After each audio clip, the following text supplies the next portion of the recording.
There are stories in scripture that whisper rather than declare, names that appear like fading embers in ancient manuscripts, half seen, half feared, and rarely spoken aloud. But some mysteries refuse to die. Some rise like a forgotten echo returning through the corridors of eternity.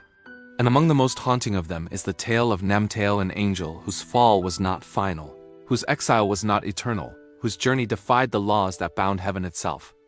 What could compel a celestial being to abandon the glory of God, and what greater force could pull him back again? This is not a tale of rebellion alone. It is a tale of longing. A tale of a fracture so deep it shook the harmony of the morning stars, and a redemption so unexpected that even the watchers trembled when they heard it whispered. If you listen closely, you may still feel the tremor of his return the moment heaven opened its gates, not in judgment, but in something far more terrifying: mercy. Namtael was not counted among the mighty seraphim or the blazing oponym who circled the throne like living stars. He belonged to a quieter order of angels, those entrusted with guiding the final breaths of men. A reaper of destinies, a keeper of last moments. Not feared like the destroyers, not celebrated like the heralds, but necessary woven into the hush between life and eternity. He witnessed the trembling confessions of kings and the whispered regrets of beggars. He carried the weight of endings and understood the fragile beauty of human souls in a way few angels ever could. Yet it was precisely this closeness to humanity that stirred something dangerous within him. Curiosity, compassion, and a question that would change everything. Why do they fall so easily, and why does heaven not lift them sooner? The watchers once faltered because of desire. Namtael faltered because of pity. A mortal woman named Arisha, marked by suffering and abandoned by the world, drew his gaze with a sorrow so profound it echoed the laments of the psalmists. Namtael watched her pray through nights of silence, asking God for strength, for healing, for deliverance that seemed endlessly delayed. And something in him fractured. Not because he doubted God, but because he felt the ache of time passing over her like a river wearing down a stone. Against the laws of heaven, he stepped into her world, not as a storm, not as a vision, but as a presence that lingered near her suffering, easing dreams, quieting fears, bending the weight of her sorrow just slightly upward. It was a small trespass, a whisper against the cosmic order, but heaven felt it. The council of angels does not rage the way men do. Their judgments fall like the turning of seasons, inevitable, precise, without malice. When Namtael stood before them, the air trembled with the solemnity of eternal law. His crime was simple: interference driven not by command but by emotion. Compassion in its purest form had become rebellion. Heaven cannot permit angels to mold human destinies, for the smallest touch can alter the course of generations.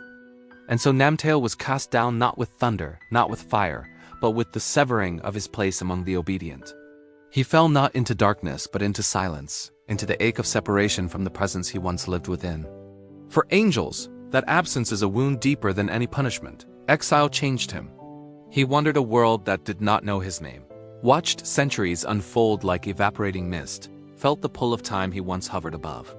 Mortals aged, mortals wept, mortals prayed, mortals hoped. And Namtael, for the first time, understood what it meant to wait for God without seeing him. The earth hardened him, softened him, deepened him, but the longing within him, the ache for the presence he had lost, burned with an ever-tightening spiral of regret. Over time, he realized that compassion had been his downfall, but it was also his only door back home. If he ever returned, it would not be through demand, nor through power, but through surrender. Centuries later, the world changed. Kingdoms rose and crumbled, empires burned into ash, prophets sang and fell silent, yet one thing remained: suffering. And through suffering, prayer. Namtael began hearing them again, not the prayers of nations or kings, but the trembling pleas of the forgotten, the wounded, the unseen. And something strange happened. Though he was fallen, though his glory was dimmed, the prayers did not drive him to rebellion again. Instead, they drove him to stillness. He watched, he listened, he mourned, but he did not interfere. Restraint became his new form of worship. He waited, and heaven noticed.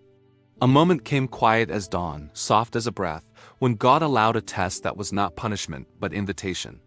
A plague swept through a small village where an old woman lay dying, alone and afraid.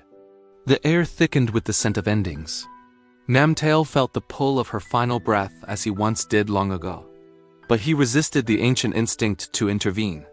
Instead, he did something far more profound. He prayed, a fallen angel, praying. The heavens did not tremble. They listened. It was the first true prayer of his existence, not born of duty or longing but of surrender. Let your will, not mine, be done. In that moment, light split the sky, not with violence but with recognition. A presence descended, not in fury but in gentleness. It was not Gabriel, not Michael, not one of the blazing hosts. It was the very one Namtael had once walked away from. Not in form, not in shape, but in essence the unmistakable weight of divine mercy. And the voice that spoke was not thunder, but the sound of a heart returning home. Namtael, your compassion was never your sin. Only your impatience with my timing. Return. Heaven opened. But this time, Namtael did not rise in triumph. He rose in surrender, carried not by wings but by grace. When he crossed the threshold of eternity, the halls of the faithful hosts trembled, not because of his return, but because of what it meant. Angels do not often come home once they fall. Redemption is rare among the celestial, not because God withholds it, but because angels seldom seek it.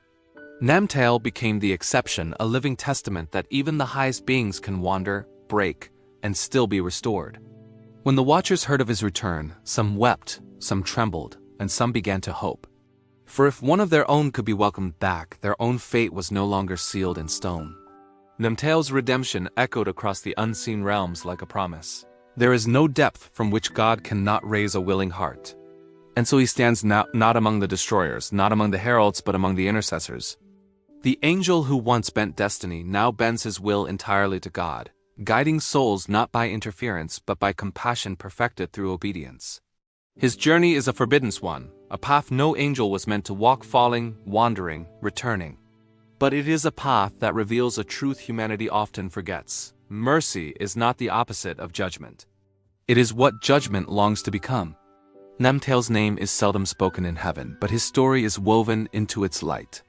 A reminder to angels and mortals alike that rebellion is never the end of the story unless we choose it to be, and that the God who formed the stars does not simply cast down. He calls back, even from exile, even from silence, even from the shadowed edges of eternity. Namtael returned. And in his return, heaven learned something new about its own king. His mercy is not bound by precedent. It is bound only by his love,